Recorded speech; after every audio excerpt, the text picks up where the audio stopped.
معزز ناظرین، السلام علیکم ورحمۃ اللہ وبرکاتہ۔ ناظرین گرامی، ہمارے یوٹیوب چینل bazibuk.com میں آپ کا استقبال ہے۔ میں زبیر یوسف ندوی آج میں آپ کے سامنے درس قرآن کی 51ویں نشست میں حضرت ادریس علیہ السلام کے واقعے کو بیان کروں گا۔ ناظرین گرامی، آپ سے گزارش ہے کہ ہماری یوٹیوب چینل bazibuk.com کو سبسکرائب کر کے ہماری حوصلہ افزائی کریں، تاکہ اسی طرح ہم درس قرآن کے تعلق سے ویڈیوز آپ کی خدمت میں پیش کرتے رہیں۔ ناظرین گرامی، حضرت ادریس علیہ السلام اللہ رب العزت کے تیسرے نبی تھے۔ حضرت آدم علیہ السلام اور حضرت شیس علیہ السلام کے بعد اللہ رب العزت نے حضرت ادریس علیہ السلام کو منصب نبوت پر فائز کیا۔ مورخین کے مطابق آپ کی ولادت عراق کے شہر بابل میں ہوئی۔ ناظرین گرامی، آپ کا اصل نام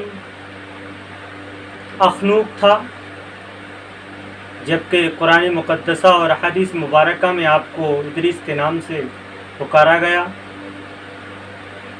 آپ ہی کی شخصیت وہ اولین ترین شخصیت ہے جس نے اس دنیا کے انسانوں کو، اس دنیا کے لوگوں کو سب سے پہلے لکھنے پڑھنے اور تعلیم کا درس دیا۔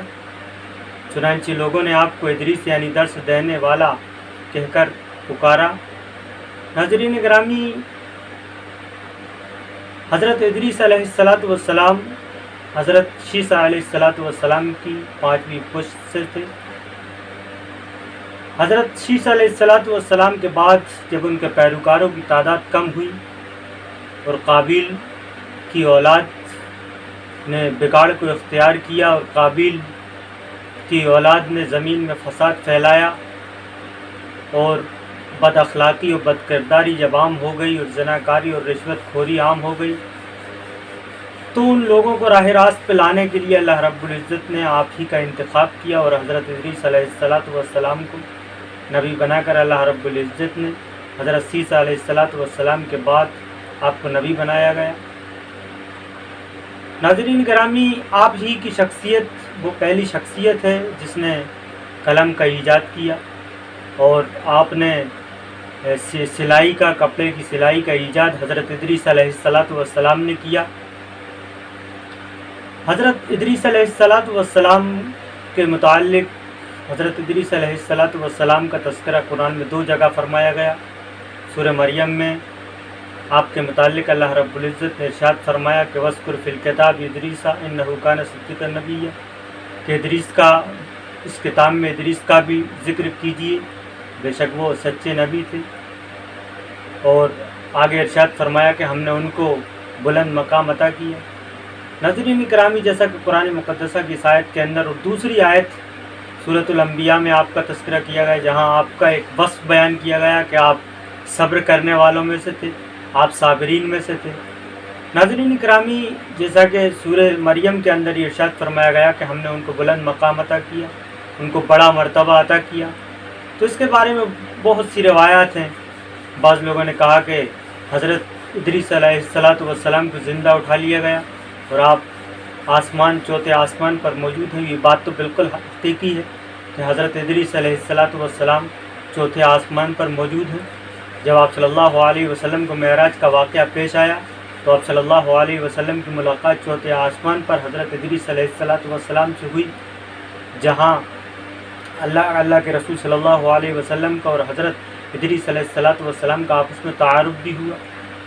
ناظرین گرامی، بعض لوگوں کی مکان علیہ سے یہ بھی بعض لوگوں کا کہنا ہے کہ اللہ رب العزت نے حضرت ادریس علیہ السلام کو آسمان پر اٹھایا، جہاں فرشتے لے کر گئے اور وہیں ان کی روح قبض کی گئی۔ بہرکیف بعض لوگوں نے یہ بھی کہا ہے کہ مکان علیہ جو قرآن میں فرمایا کہ ہم نے ان کو بلند مقام عطا کیا، اس سے مراد جنت میں ان کو مقام و مرتبہ عطا کیا گیا۔ بہرکیف قرآن مقدسہ میں اتنا ضرور بیان کیا گیا ہے کہ ہم نے حضرت ادریس علیہ السلام کو اللہ رب العزت نے خود ارشاد فرمایا کہ ہم نے ان کو بلند مقام عطا کیا، بڑا مقام عطا کیا۔ تو یہ بات بالکل حقیقت ہے کہ اللہ رب العزت نے حضرت ادریس علیہ السلام کو بہت بڑا اور عظیم مرتبہ عطا فرمایا۔ ناظرین گرامی، حضرت ادریس علیہ السلام اپنی قوم کو واعظ و نصیحت کرتے رہے، اور مستقل ان کو دعوت دیتے رہیں، چونکہ آپ تو خود جب آپ اس کا سلائی کا کام کرتے تھے، سوئی کا کام کرتے تھے، تو آپ ہر موڑ پر سبحان اللہ الحمدللہ کی تسبیح کرتے تھے، یہ بھی روایت سے پتہ چلتا ہے۔ حضرین گرامی، حضرت ادریس علیہ السلام، حضرت نوح علیہ السلام جو تقریباً 1000 سال پہلے مبعوث ہوئے، 1000 سال پہلے اللہ رب العزت نے حضرت ادریس علیہ السلام کو نبی بنایا۔